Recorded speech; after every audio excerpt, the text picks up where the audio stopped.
안녕하세요. 사랑하는 서원대학교 학생 여러분. 나는 어느 시대 누구일까요? 지역 축제 속 역사인물 찾기를 주제로 해서 학습 역량, 기초학습을 담당한 서원대학교 역사교육과 최선아 교수입니다. 이번 시간 강의 계획은요. 21세기는 흔히 글로벌 사회로 변화되고 또 각 지역 로컬 사회의 특수성이 공존하는 글로컬, 즉 글로벌과 로컬을 합친 용어로서 글로벌 문화의 특징을 이번 시간에 축제를 통해서 이해하고자 합니다. 또한 지역 축제와 지역 역사를 연계해서 학습자 자신이 현재 살고 있거나 거주하거나 혹은 요즘은 각 지역의 축제를 통해서 방문하는 경우가 많죠. 방문하는 지역의 문화를 즐기고 역사 지식을 함양하는 것을 목표로 하고 있습니다. 자, 지역 축제 속 역사인물 찾기에서 한 가지 사례를 한번 살펴볼게요.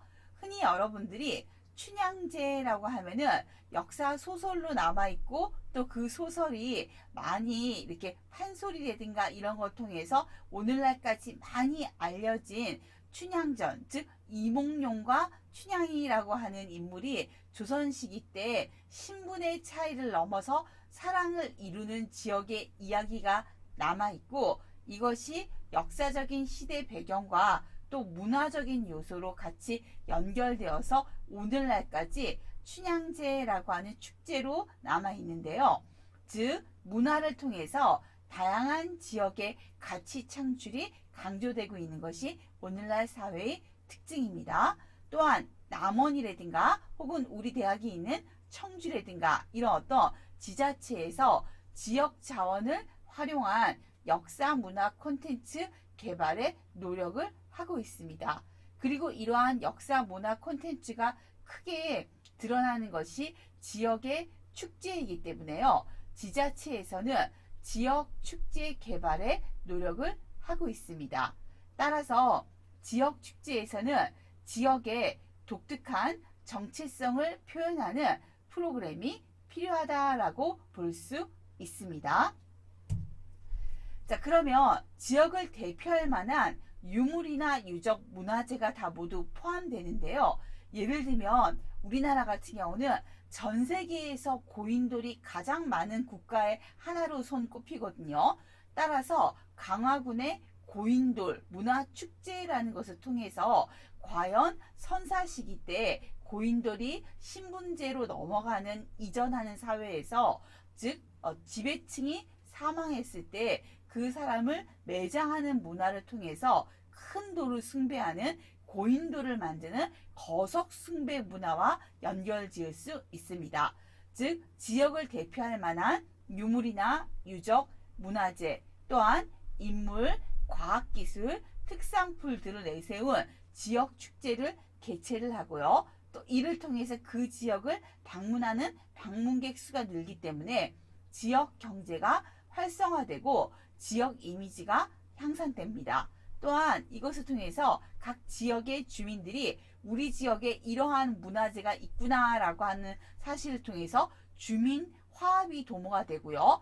또 지역 주민들도 특별히 역사를 전공하지 않는다 할지라도 주민이 우리 지역에 대해서 역사와 문화적인 것에 관심을 갖게 되기 때문에 주민 교육이라든가 혹은 문화 육성, 지역사회 환경 개선을 추구하는 데 있어서 큰 역할을 하게 된다라고 볼 수 있습니다. 또한 지역축제는 양적으로는 크게 성장하고 있거든요. 예를 들면 옆에 있는 사진 자료는요. 온달 문화축제라고 해서 이 단양이나 이런 것이 온달 설화와 관련된 많은 내용이 남아있거든요. 또 이 포스터에서 이 보여주고 있는 몇몇의 그림들은요. 고구려 무사들이 말이 달리는 방향하고 반대 방향으로 화살을 쏘는 이런 어떤 무력을 숭상하는 상무적인 또 중국 세력들하고 활발한 전쟁을 통해서 국가를 경영해 나갔던 고구려의 특징 또 무용총이라고 하는 어떤 여러 이제 이 그 고분 벽화를 통해서 이 고구려인들의 문화적인 요소를 알아볼 수 있다라고 해서 이러한 지역 축제가 양적으로 성장하는 것은 크게 고무할 만한 내용입니다. 단 문제는 뭐냐면요. 축제의 내용 구성이라든가 이런 어떤 질적인 면은 상당히 아직까지도 많은 더 발전을 해야 될 부족한 현실이고요. 또한 각 지역의 축제를 다니는 관람객들의 이 관람 소감을 들어보면은 독창성이 부족하다. 즉, 이 지역 축제와 저 지역 축제가 춤과 노래 이런 것들이 다 비슷비슷하다라고 하는 비판이 바로 따르게 됩니다. 따라서 상업성, 소비성만 강화된 일회성 행사로 끝날 우려가 있다라고 하는 것이 지역 축제와 연결된 역사적인 어떤 내용이라고 볼 수 있습니다.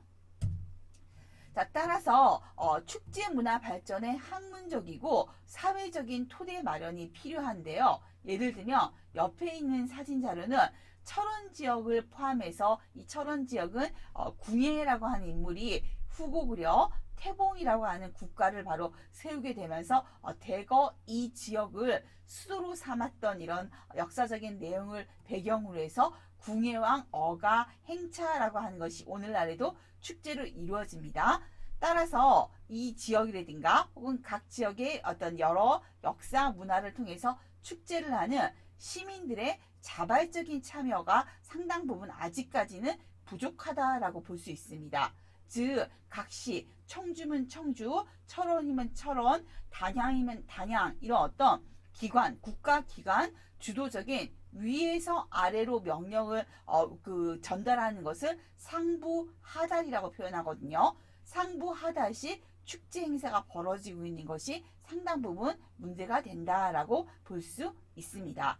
따라서 지역의 자원을 활용하고 우리 지역은 이러한 역사 문화를 가지고 있다라고 하는 정체성과 관련된 주제를 신중하게 선정할 필요가 있다라고 볼 수 있습니다. 자, 그러면 청주 지역을 한번 사례로 들어볼게요. 청주 지역 사례는 현존하는 전 세계에서 가장 오래된 금속 활자로 인쇄 간행된 직지라고 하는 것이 있습니다. 이것이 세계적으로 널리 알려진 것은요. 1972년 세계 체계해에 프랑스 국립도서관이 소장하고 있었던 직지 학원의 존재가 알려지면서부터인데요. 콜랭 드 플랑시 주한 프랑스 공사라고 하는 사진 자료 속의 인물이 우리나라의 프랑스 공사로 부임해 왔을 무렵에 아마도 이제 고종 황제와 연관되어서 또 이 콜랭이라고 하는 인물 자체가 한국의 문화 역사에 관심이 많았거든요. 그래서 이 사람에 의해서 프랑스로 흘러 들어간 것으로 추정하고 있습니다. 1985년 운천동 택지 조성 과정에서 직지를 주자 인쇄한 흥덕사 터를 바로 이제 찾게 되었는데요. 그 뒤로 1986년 흥덕사지, 즉 절이 있었지만 그 절이 현재 남아있지 않은 경우를 흥덕사라고 하는 절이 있었다라 그래서 흥덕사지라고 표현하거든요. 1986년 흥덕사지가 사적 제315호로 지정이 됩니다.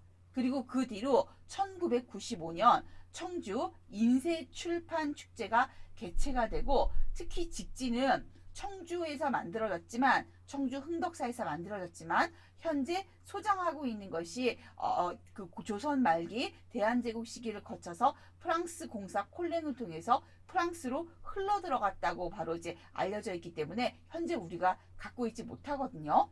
그렇다면 이 직지를 어떻게 하면 찾을 수 있는지 청주에 있는 직지 역사 문화 유산을 찾고 또 프랑스의 반환 요구 운동은 어떻게 하면 좋을지 이런 것들을 바로 이제 축제를 통해서 크게 청주 시민들에게 각인시킨다라고 볼 수 있습니다. 자, 그러면 고려 5왕 1377년에 옆에 사진 자료에 해당되는 인물이 물론 이때의 초상화는 아니고요. 후대인들이 이분이 이렇게 생기셨을 것이다 라고 해서 사후에 추정해서 그린 초상화인데요. 백운화상이라는 분이 있어요. 이 백운화상 초로 불조 직지 심체 요절이 원래 직지의 긴 원래 이름인데요. 약칭 줄여서 직지라고 부릅니다.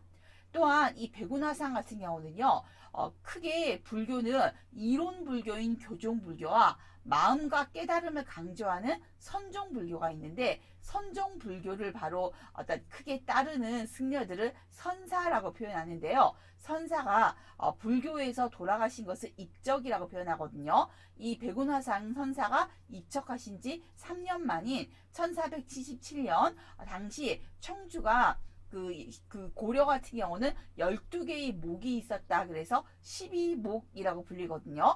청주목의 흥덕사에서 금속 활자로 인쇄를 했습니다.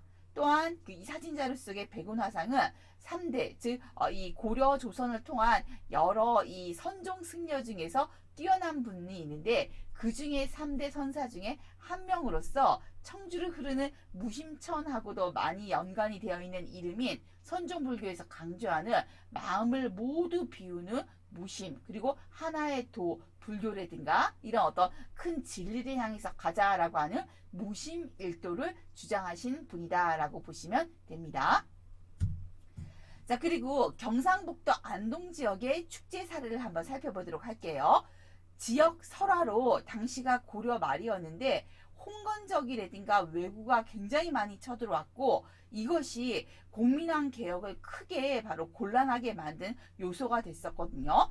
그런데 지역 설화로 이러한 홍건적의 난을 피해서 임금이 어떤 장소, 즉 전쟁이라든가 이런 여러 가지 사유로 거처를 옮기고 수도를 옮겨서 타 지역으로 가는 거를 몽진이라고 표현해요. 그래서 몽진을 떠난 바로 공민왕과 노국공주 일행이 바로 안동 지역을 목표로 해서 떠났습니다. 이들이 개성을 떠나서 문경세제를 넘고 소야천을 넘어서 당시 복주라고 불렸던 현재 지명 안동에 들어올 수 있었습니다. 근데 이때가 겨울철이었던 거예요. 그래서 노국공주 그리고 이 공민왕이 길을 건너야 되는데, 특히 남성들은 바지를 입었지만 여성은 사진 속에 바로 이 주인공처럼 치마를 바로 입으니까 이 추운 겨울에 이런 소야천을 건너기가 쉽지가 않을 거 아니에요. 그래서 바로 이런 어떤 지역 축제 문화, 노다리 밟기 놀이가 안동 지역에 생겼는데요. 바로 공민왕과 노국공주는 겨울이어서 물이 차가웠고 또 물이 불어나서 건너기가 어려우니까 사진 속 자료처럼 마을 여성들이 나와서 개울에 들어가서 허리를 굽혀서 사람 다리를 놓으니까 노국공주가 이 여성들의 등을 밟고서 건너가도록 했다. 그래서 이것을 사람 다리, 인교를 놓았다라고 표현을 한다라고 볼 수 있습니다. 따라서 이 경상북도 안동 지역에 이것이 축제로 남았는데요.